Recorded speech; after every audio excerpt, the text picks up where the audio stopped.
Jean-Marc Daniel Labour. Bonjour, Comment ça va? très bien, Bien? bien, ça va. Bien aujourd'hui, plus qu'avant le Tour des Yoles? Ben oui, il y a moins de pression, on est détendu, on profite, en plus c'est la fête, donc je dirais que ça va bien. Est-ce que vous pouvez vous présenter, s'il vous plaît? Marc-Daniel Labon, donc j'ai 38 ans, originaire du Robert, patron de l'Aïeul, UFR Chamflore. Vous avez grandi au Robert. C'est ça, je viens du Robert. Vos parents, Robertin. qu'est-ce qu'ils font, vos parents? J'ai mon père qui était employé au niveau de la CTM Oui. et ma mère, elle était aide-soignante. Quand on est du Robert, on fait de l'aïeul? La plupart du temps, oui. La C'est vrai? plupart du temps, oui. Ou le football. C'est des sports quand même assez réputés au Robert. Oui. Et les Robertsins apprécient beaucoup. Mais vous n'êtes pas que patron de l'aïeul, vous êtes aussi pompier. C'est ça, pompier professionnel. Pourquoi vous êtes devenu pompier professionnel? D'ailleurs, vous aviez choisi autre chose, vous avez commencé un BTS et puis vous avez changé. Ben, j'ai changé parce que je me suis dit que c'était plus intéressant pour moi de prendre la voie du travail parce que je savais ce que je voulais faire et j'avais pas envie de perdre du temps à aller à droite à gauche et peut-être perdre mon temps. Et je C'est pense un que BTS de quoi? C'est un BTS de quoi? c'était management des unités commerciales. Mais donc, vous êtes devenu pompier juste après ça? Alors, en fait, le BTS, je ne l'ai pas fait, hein. Oui. J'étais inscrit, mais je n'y ai pas été. Donc, j'ai préféré prendre la voie du travail. Donc, j'ai commencé en tant que sapeur-pompier volontaire. Ok. Mais avant ça, j'ai commencé à 14 ans, 13 ans, 14 ans, jeune sapeur-pompier. Donc, c'était la première section de Martinique et on apprenait le métier de sapeur-pompier. Donc, c'est ce que je voulais faire dès le départ. C'est vrai? Et, ouais. Pourquoi? Mais parce que j'avais un oncle qui était également commandant, il était officier de sapeur-pompier, il est décédé, c'était monsieur Fred Miramar-Autreuse. Mhm. Et il y avait aussi souvent des exercices, ils appellent ça le sauvetage des blêments, et ça se pratiquait sur un terrain familial. Et pendant les vacances, donc j'y assistais et je restais là toute la journée à les regarder. Je me suis dit que ça m'intéresse beaucoup et très fortement et il faut que ça soit mon métier. Mais parce que c'est physique, c'est ça? Non seulement parce que c'est physique, mais ça touche aussi à l'humain, à la proximité avec les gens, à Mhm. l'altruisme, donc aider les autres. Et je trouve que c'est pour moi le plus beau métier du monde et c'est une vocation et je pense que ça m'était destiné. Et aujourd'hui, vous êtes à 38 ans, vous avez une famille? Ben oui, j'ai une famille, j'ai 3 enfants Ok. et je suis en couple aussi. Ils ont quel âge, vos enfants? Alors j'ai un plus grand qui a 15 ans, j'ai une petite qui a 5 ans et l'autre qui a 7 ans. Qu'est-ce qu'ils veulent faire? Ils veulent faire de l'aïeul et être sapeur-pompier comme papa? Alors le plus grand là, il fait de l'aïeul aussi. Oui. Après, qu'est-ce qu'il veut faire concrètement? Il ne sait pas encore vraiment. Les autres, bon, elles sont petites, donc elles rêvent de plein de choses. Mais c'est sûr qu'ils me soutiennent tous. Ils sont tous contents quand ils me voient, notamment à la télé ou sur des photos. Et ils viennent souvent en course, justement, pour m'encourager. Qu'est-ce que l'aïeul? L'aïeul, donc il y a le Tour des Yoles, ok? Il y a un championnat aussi. Mhm. Euh, Comment vous voyez l'aïeul aujourd'hui en Martinique? Donc vous qui êtes à l'intérieur, hein, vous vivez les choses du point de vue physique, du point de vue stratégique aussi, bien sûr. Mais comment vous percevez l'aïeul en Martinique? Il y a eu aussi la reconnaissance à l'UNESCO. Comment vous la vivez? Comment vous la percevez? Ben, je pense que l'aïeul a évolué. Elle a pris un pas de plus, justement, grâce au fait qu'on soit à l'UNESCO. Donc, ça a émancipé un petit peu la vision de l'aïeul à travers le monde. Mhm. Et je trouve que c'est une bonne chose. On voit qu'il y a de nombreuses personnes qui s'intéressent à l'aïeul, qui ne la connaissaient pas autant. Et je pense que le dernier tour aussi va mettre un petit coup de pied un petit peu dans la fourmilière. Et je pense que comme il a été très palpitant déjà au sein de la Martinique, ça a suscité beaucoup d'émotions. Il y a beaucoup de Martiniquais qui ont pris goût, qui Mhm. ne connaissaient pas l'aïeul. Mais comme ça a été le cas cette année, donc il Oui. y a toujours eu le vainqueur, on savait que c'était qui à 2, 3 étapes près. Oui, Donc et là, là, ça s'est joué c'était sur un c'était fil. un suspense jusqu'à la fin et Mhm. tout le monde a été connecté dessus. Il y a eu un vrai, vrai, vrai engouement dessus et Oui. je pense que ça aussi, ça a eu son intérêt cette année. On va y revenir, hein. On va revenir sur ce 39e tour, hein, que vous avez C'est remporté ça. brillamment et félicitations. Mais Merci. un mot tout de même sur cette reconnaissance à l'UNESCO. Certains disent, moi j'ai entendu des gens personnellement qui disaient on n'a pas besoin de ça, on n'a pas besoin de reconnaissance. Ou pour d'autres matières, on n'a pas besoin de reconnaissance, c'est nos affaires. Qu'est-ce que vous en pensez?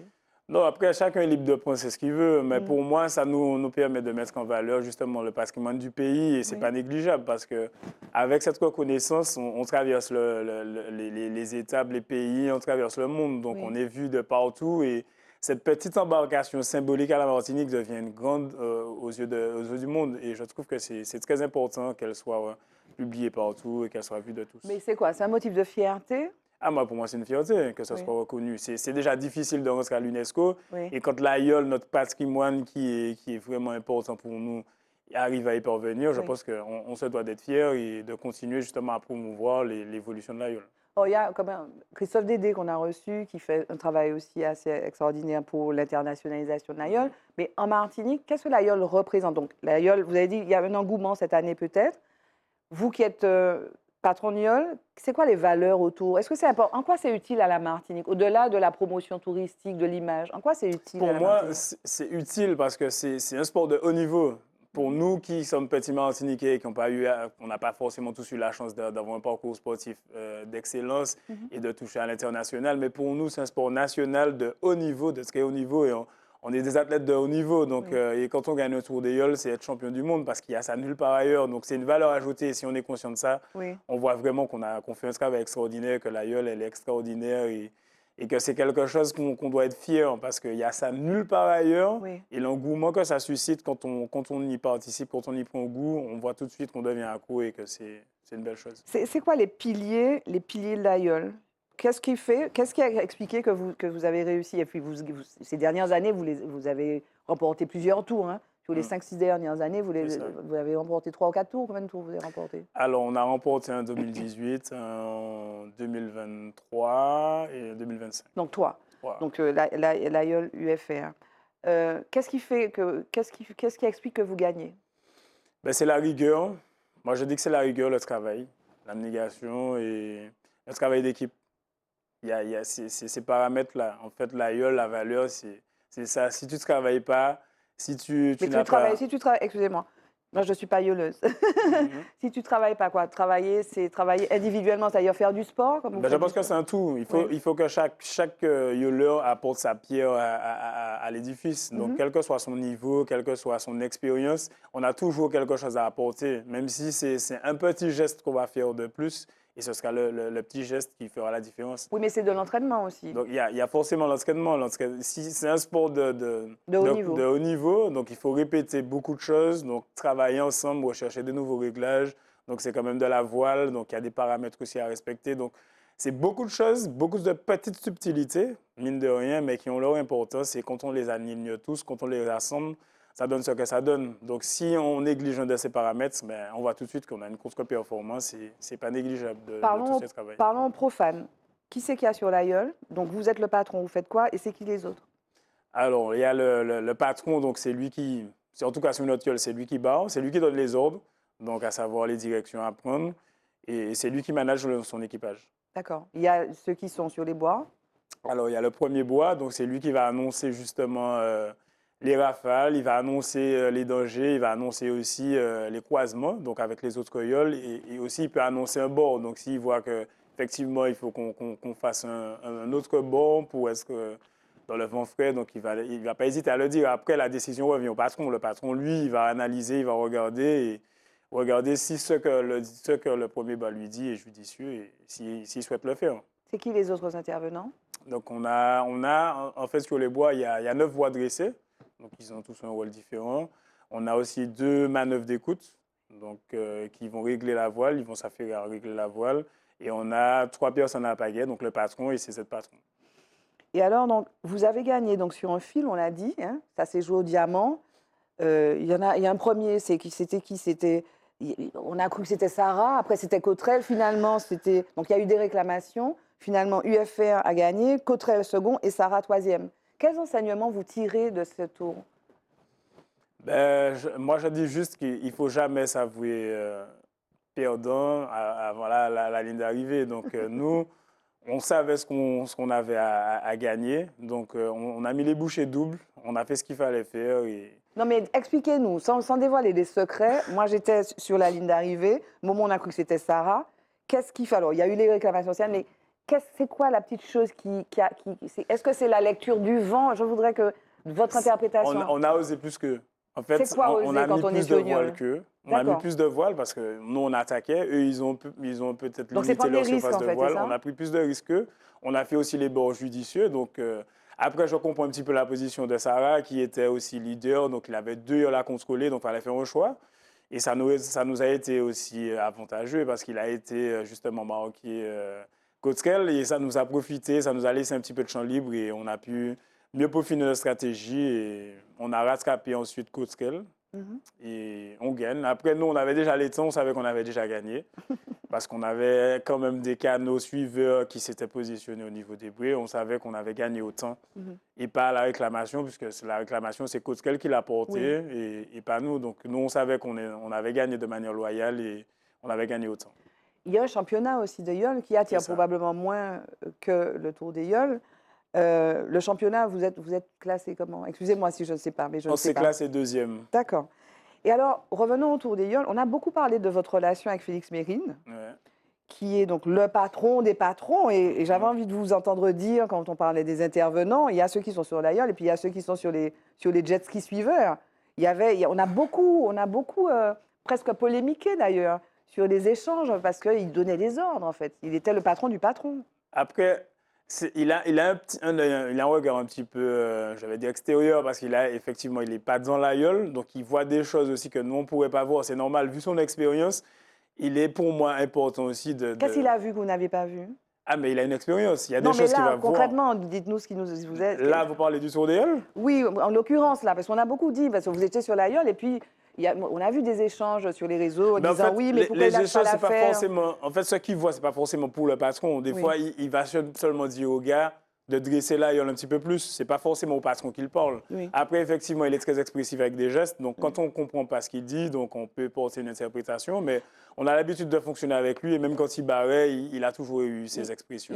Il vous apporte son expérience. Et c'est ce que je veux. D'accord, mais il a du mal aussi à peut-être laisser les plus jeunes?